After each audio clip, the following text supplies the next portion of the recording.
Well,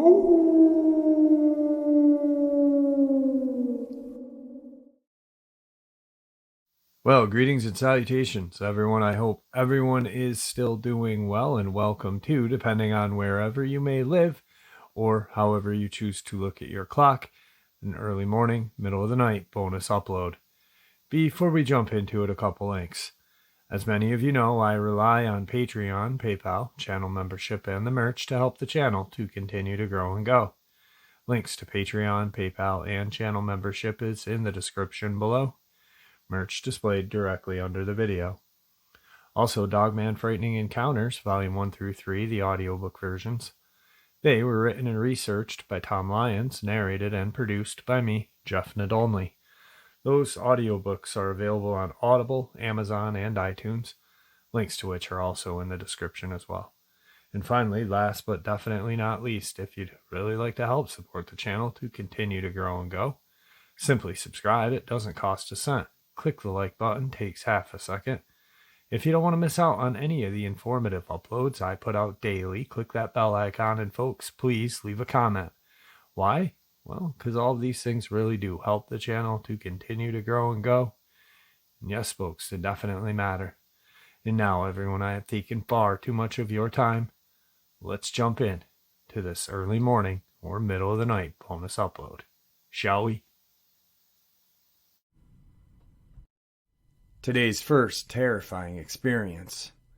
This is an experience I had years ago with my retired biologist, conservation officer, wildlife, and land management grandfather, high in the Uinta Mountains. I'd like to give as much detail and specifics on my experience. Let me first clarify that this was 4 years ago, when I was 15 on a muzzleloader's mule deer hunt in the far northeastern part of Utah, which contains some of the most remote and beautiful places in the state. I've been frequently out in this area, spreading in the Summit County that cuts in and out of lower Wyoming since before I can remember, including lots of hiking, backpacking, camping, hunting, and being involved in some of my grandfather's work. I am skeptical of things not proven by methods of science, but I don't deny all of those things. I find that it's impossible for science to know of all that is out in our vast world. My grandfather, a recent retired biologist and former conservation officer for the state of Utah, and was a regional specialist over wildlife and habitat management for many years. He's done everything from habitat management programs, controlled fires to benefit areas, to quite literally wrangling moose to be transplanted and darting black bear.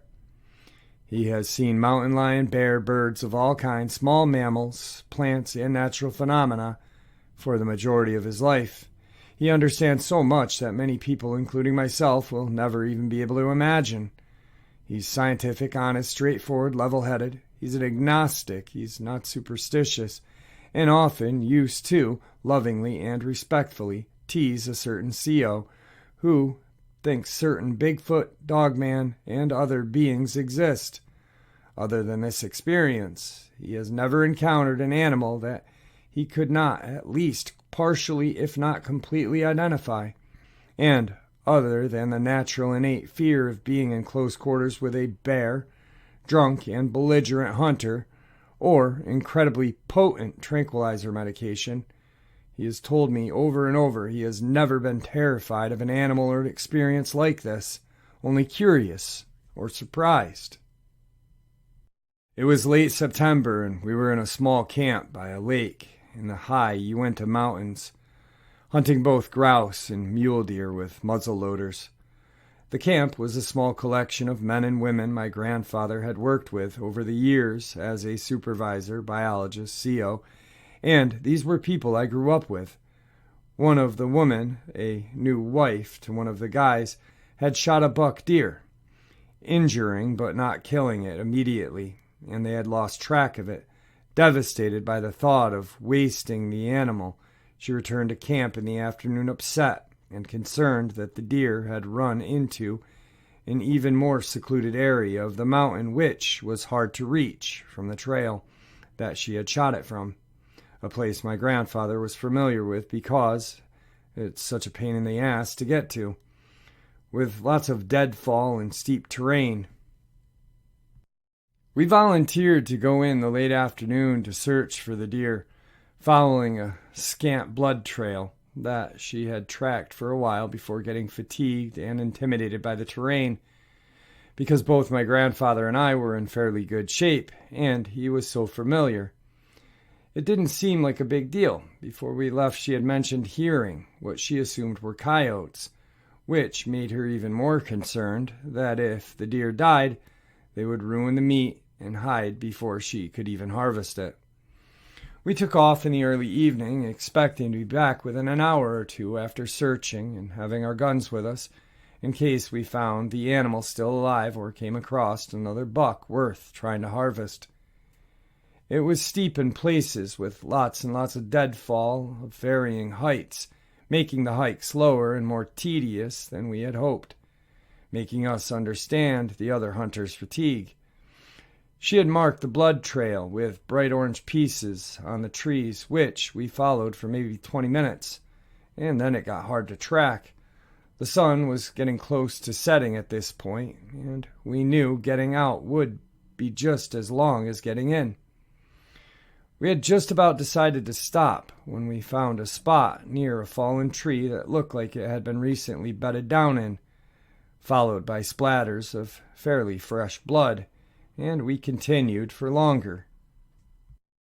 When the sun had just about set and the light had faded from the trees, we removed the firing caps from our guns to make them now completely safe, as it's now illegal and irresponsible to hunt in such absence of decent light.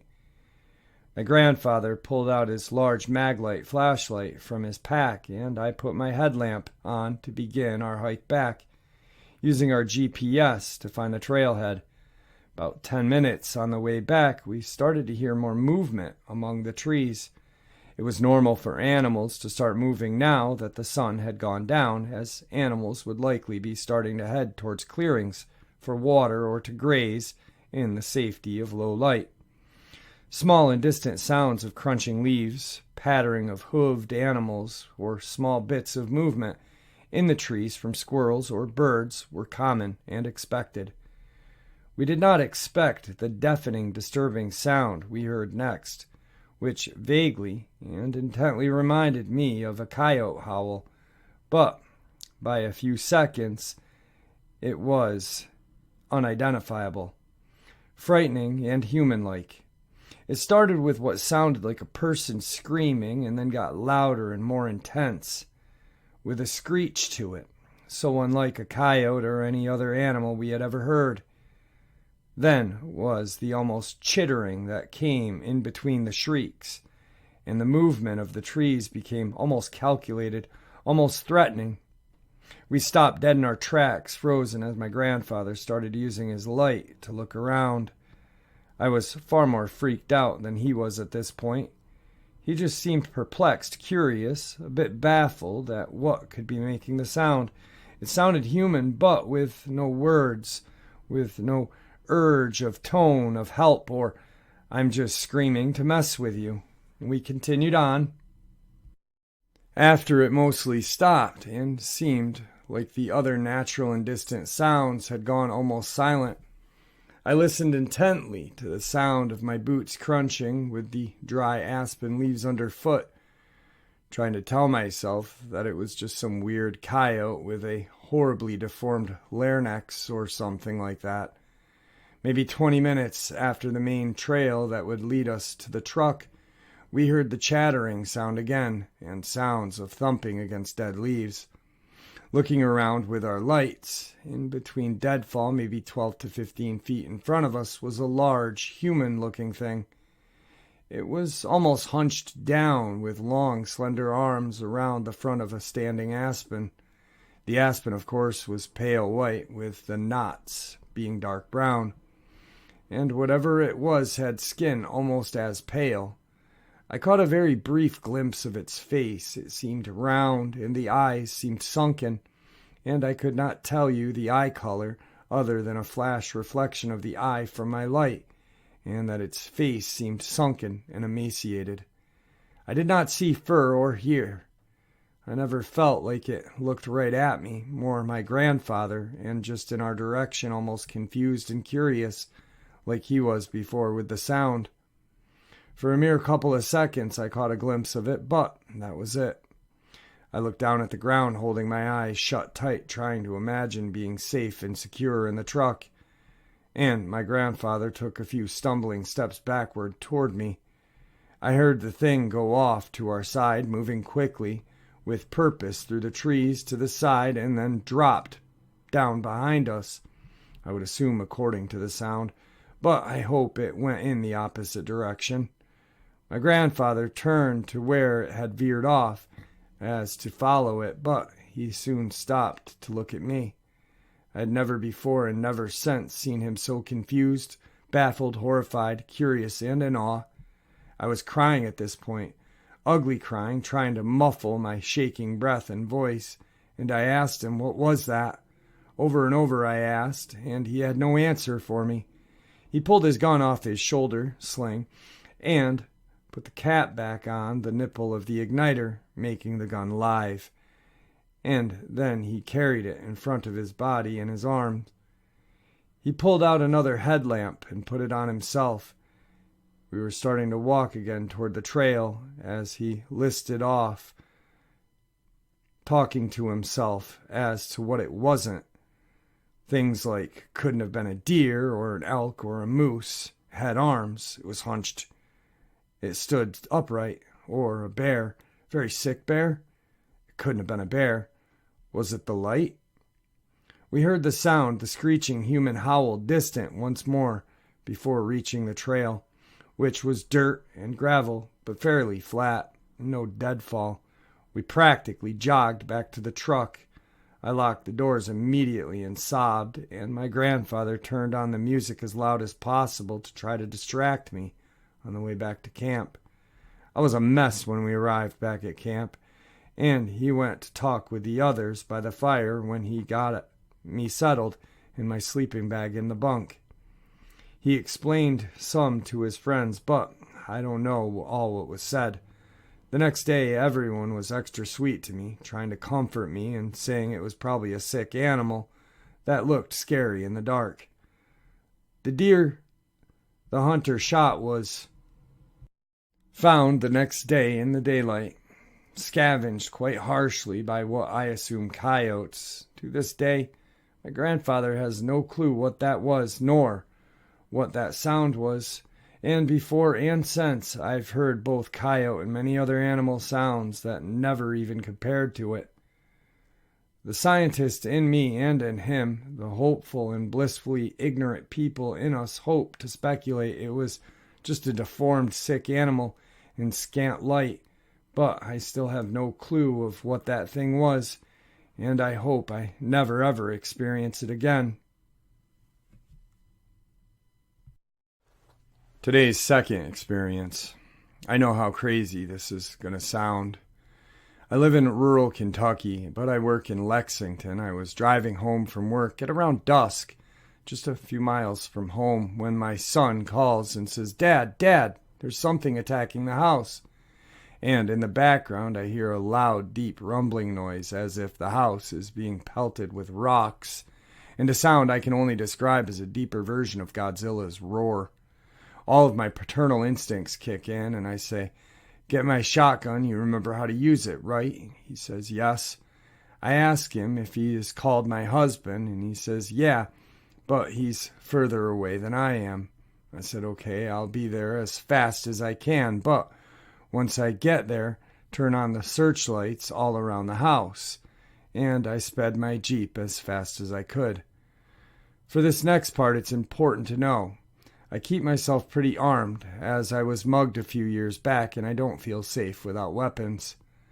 I have a Thompson gun, my weapon of choice for almost any situation, in my car, and a .45 and a 6-inch knife on me at all times. By the time I get there, it's dark. The lights pop on, and I see something tall brown dash out of the light. I slam the brakes and almost go through my garage. I grab my Thompson gun and practically sprint out of my car and fire roughly 15 rounds into the air. I scream, "Come out, you effing coward." I know this was a stupid thing to do, but there was so much adrenaline pumping through me I could barely feel my hands. Silence for 15 seconds, then out of the corner of my eye I see something rush me from the right. I spin around, firing 6 shots, obliterating my mailbox. It scared off whatever was, as the rounds were inches away from hitting it. I see a 7-foot-tall shape disappear into the tree line. I make a beeline for my front door, go inside, and comfort my son. I will never forget the look of fear on his face. 45 minutes later, my husband arrives, tears in his face, and practically doesn't let go of our son for 20 minutes. The whole time I'm on edge looking out the windows. My son asked to sleep in our room, so I set a cot for him to sleep on. I didn't sleep the entire night. I just stared out of the window waiting. I crashed at dawn and just woke up. My husband was still clinging to my son, and my son seems pretty shook about the whole situation. I told my sister about this, and she said it was probably just a prank, some teenagers, and I shouldn't have done what I did. I know what I saw. The creature was 7 foot tall, had a chest like a bodybuilder, but long, toned legs and arms like an Olympic sprinter. It was covered in brown fur. I have now decided to put a fence around our house and possibly electrify it.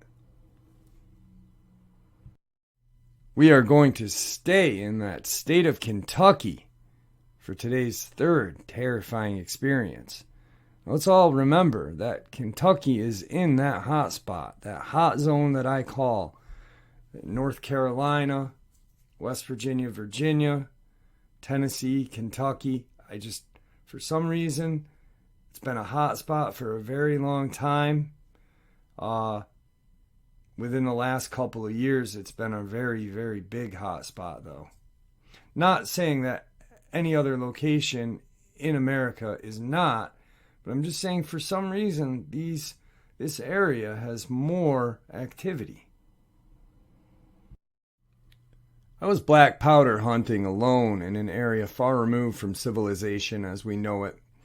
An off-grid property with old-growth timber surrounding it for many miles in every direction, with just a few seasonal hunting cabins that lie dormant most of the year. I've deer hunted this property all my life, and had never had any reason to fear walking into the deer stand in the dark, until the 2008 season changed my life forever. I always rode my four-wheeler in and parked 250 yards outside of my favorite spot, and walked the rest of the way in, to not spook any of the game before I got up into my stand. So as I shut my four-wheeler off, and I put on my pack, I heard a very large limb snap, and thought it was a deer or an animal moving around maybe 20 yards away. So I really don't think much about it. I just figured I had spooked an animal inside the woods, so I gathered my gun and hunting stuff and started walking down a 2-track trail without my flashlight on, due to having good enough light from the moon to see where I was walking. I hunted here a long time and pretty much know the trail. This trail ended in a 15-acre hayfield surrounded by old-growth timber. As I walked in the dark, I started to realize something was paralleling my every step just inside the woods. I walked and stopped. It would do the same. And as I moved along the dark trail, the footsteps started getting closer to me. I wasn't sure, but it sounded like it was bipedal. By the time I realized I had a serious situation on my hands, it was too far and too late to make it back to the four-wheeler safely, so I picked up my pace and made a beeline for the field. I got to the field with my stalker pacing my every step. I moved swiftly toward my stand 75 yards down the edge of the woods. When I got within 10 yards from the stand, I heard another large limb snap, very close to the edge of the field to my left. I stopped, turned my flashlight on, and shined it in the direction. I saw 2 glowing green eyes about 10 inches apart. Instinctively, I raised my hands in the air and yelled, "Get out of here!" I stomped my foot, not really sure what I was seeing. It just blinks its eyes once and never moves. I couldn't make out any other details, just that it may have been crouched, due to the proximity of the eyes to the ground. When whatever this was didn't run like a non-predatory animal would do, I realized in an instant the best thing to do was take higher ground and get to the stand as quickly as possible. This, whatever it was no more than 8 steps away, and if I had shot it in the dark, I would have been blinded by the muzzle flash, and it might attack if I missed. And with only one shot, I knew I'd be in trouble if it did attack. I climbed up my ladder like a squirrel. I watched, listened, and waited for what seemed like an eternity for daybreak. This thing circled my stand, just out of reach of my flashlight, for over an hour. I'm not ashamed to admit, I was scared, but I remained calm and knew the only way it could get to me was the ladder, and I felt comfort in knowing that it would have to climb up the ladder to get me. At one point in the dark, I heard what sounded like a small rock bounce off the lower end of the metal ladder. I waited with my gun at ready, and I would have done whatever it would have taken to stay alive, and wasn't going out without a fight. I could see a shadow moving, but in the dark, you never know if your eyes are playing tricks on you, but I could sense a real threat lurking in the dark field surrounding my deer stand. For whatever reason, this thing was stalking me, and did so until just a few seconds before daybreak. I heard its footsteps fade into the woods where it had followed me from. I waited, watched, and listened intently until full daylight, and descended cautiously down the ladder on high alert. As I walked back to my four-wheeler, I knew this thing was not gone but hiding inside the forest, watching my every move. I moved across the field quickly and waited and listened before heading down the 2 tracks, surrounded by both sides with trees, because I knew this would be the perfect ambush spot with close quarters and not much room to evade or fight off an attack. I unsnapped my hunting knife sheath, got a firm grip on my black powder rifle, and went for broke, ready for battle of life and death. As I rounded the corner where my four-wheeler was sitting, I saw my escape and wasted no time jumping on the machine. As I turned the key and reached to hit the start button, I heard another branch or limb snap with great force somewhere behind me. The bike fired up and I gasped the throttle hard, going through the gears as fast as I could, never looking back. To be honest, I didn't want to know what it was and just was relieved that I had escaped a close call. I got back to the cabin, packed up, and left the area. Went back home and cut the week-long hunt short. Didn't return until the following spring. I've often thought about this experience, and since I realized the days leading up to it, I didn't see any wildlife at all. The forest was eerily quiet, no animal activity at all. What it was, you ask? Bigfoot, Dogman, some other sort of cryptid? I don't know, but I do know I experienced it, and have never been the same when I enter the woods since. I've changed my hunting tactics, how and when I enter the woods, and I always carry a backup sidearm, and I tune into what the creatures in the woods are telling me first and foremost. If the squirrels and birds are not moving around normally, there is a predator in their midst. And it just might be hunting you as well. Solid advice right there. Obviously a seasoned hunter, very comfortable in his location, goes out with his black powder rifle and a hunting knife, but is stalked by, who knows, Dogman, Bigfoot. Kentucky, I'm leaning towards Dogman. And after this experience that he escaped narrowly,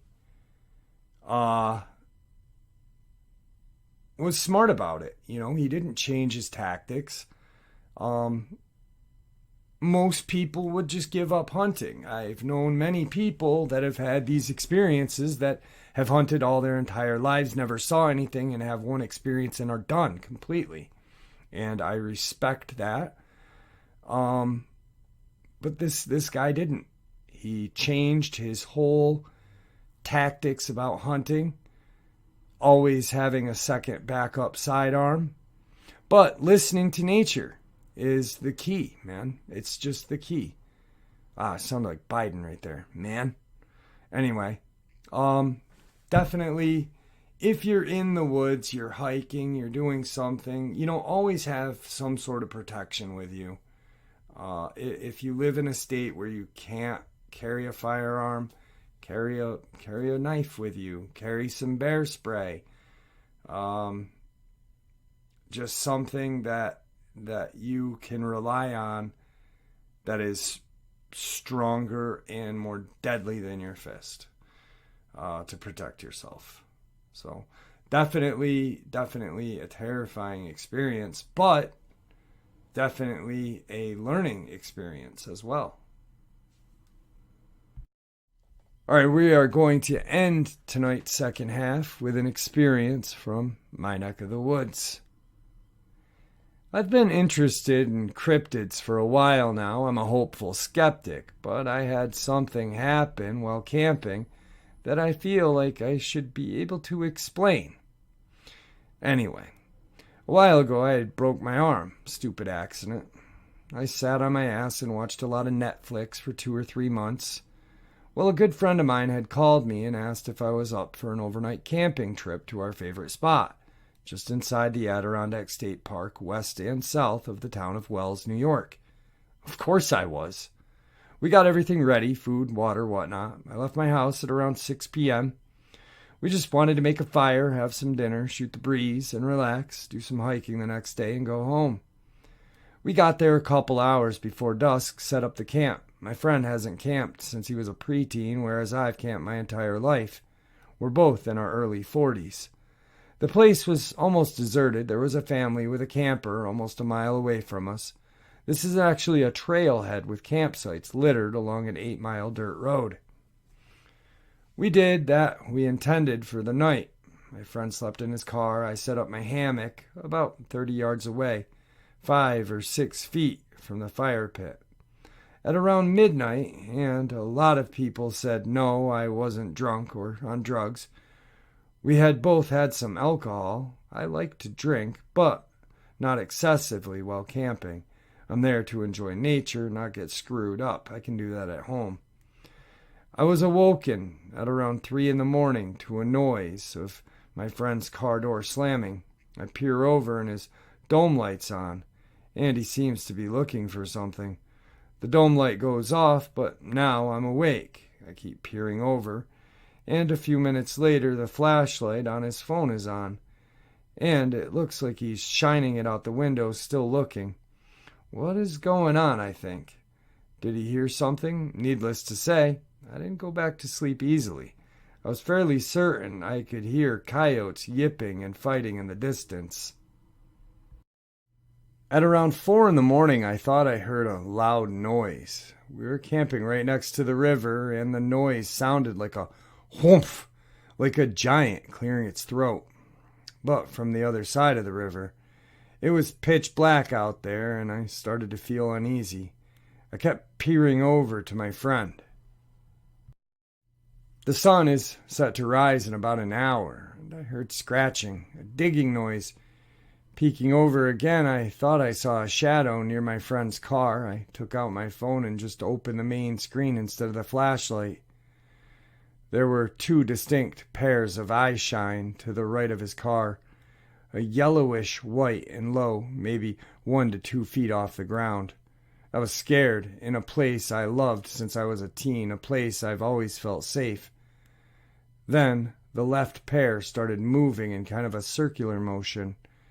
I was already pretty freaked out. I want to say I felt a presence, but all I felt was scared for my friend and scared for myself. I turned on my flashlight, forgetting that it was pointed at me, and momentarily blinded myself. I caught a vague glimpse of 2 smallish animal things vanishing. Then, still looking at my friend's car, still feeling that same dread, I hear from behind me, "Oomph." It was a soft, but so deep it rattled my chest, then nothing. I didn't turn around. I was too afraid. I may have gotten 2 hours of sleep that night.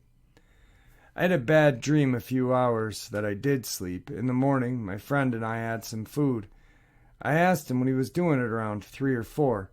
Oh, I woke up and I thought I lost my wallet. So you didn't hear or see anything? No, I couldn't even hear the river. My friend has really bad tendonitis, so I let it go. We went on a 5 to 7 mile hike. I got to show him some of my favorite spots. We saw a lot of amazing scenery, talked a lot, and hiked by ourselves. On the way back to the car, maybe an hour left, I heard a knock far away, but it sounded loud. Like I said, the only people we had seen was that family in the trailer. I was in front and stopped. Did you just hear that? Hear what? That was a knock. I didn't hear anything. The rest of the hike passed uneventfully, save for both of us complaining about the mosquitoes. I told him about the eye shine I saw next to his car, and we both rationalized it as a pair of raccoons or something. I didn't see any point of telling him the rest. I'm not sure what to believe about myself. It happened after a glass of whiskey and very little sleep. But just as we were leaving, that tree knock, that makes me wonder. Well, there you have it, folks. This early morning or middle of the night bonus, which I hope you all enjoyed as much as I enjoyed sharing it with you. I'd like to thank you all for supporting the channel. It is, after all, your support that keeps the channel growing and going, and honestly what gives folks a chance to share their experiences and theories judgment-free, simply treated with the respect that we all deserve. Everyone, please stay safe, happy, healthy, and ever vigilant, keeping an eye on our children, pets, family, and friends. These creatures are real. They are out there and dangerous. Share this information with those who you care about, and it may just help save their lives someday. Until next time, never stop asking questions, never stop searching for the truth, and God bless.